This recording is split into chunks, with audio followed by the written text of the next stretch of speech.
ওগো আল্লাহ,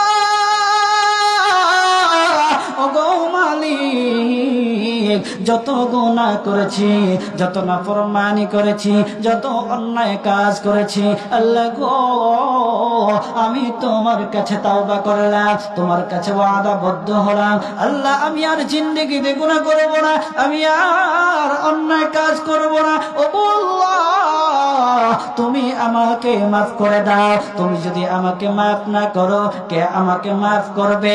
ওগো আল্লাহ দুনিয়াতে দেখেছি মা যখন তাড়া দেয় তখন বাবার কাছে আশ্রয় নেওয়া যায়, বাবা যখন তাড়া দেয় তখন মার কাছে আশ্রয় নেওয়া যায়, মা বাবা যখন তাড়া দেয় তাহলে দুনিয়ার কারো না কারো কাছে আশ্রয় নেওয়া যায়। ওগো আল্লাহ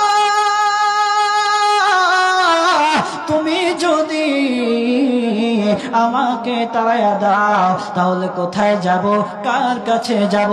দুনিয়ার কেউ না কেউ আশ্রয় দেওয়ার মতো আছে। তুমি তো আমাদের মালিক, তুমি তো আমার মালিক। তুমি যদি তাড়ায়া দাও তাহলে কারো কাছে আশ্রয় নেওয়ার মতো নাই। আল্লাহ গো তুমি আমাকে মাফ করে দাও। এইরকম আল্লাহর কাছে দোয়া করলো, সাথে সাথে আল্লাহ তাআলা ওদের দোয়া এমন ভাবে কবুল করলেন, আল্লাহর নবীকে সুসংবাদ জানিয়ে দিলেন, ওগো নবীজি আপনি তাদেরকে জানায়া দেন, আপনি তাদেরকে শোনায়া দেন, তারা যে আমার কাছে তাওবা করেছে, আমি আল্লাহ। একটা জোরে ডাক দেন আল্লাহু আকবার, আরো জোরে ডাক দেন আল্লাহু আকবার। মুসলমান বাবাজি,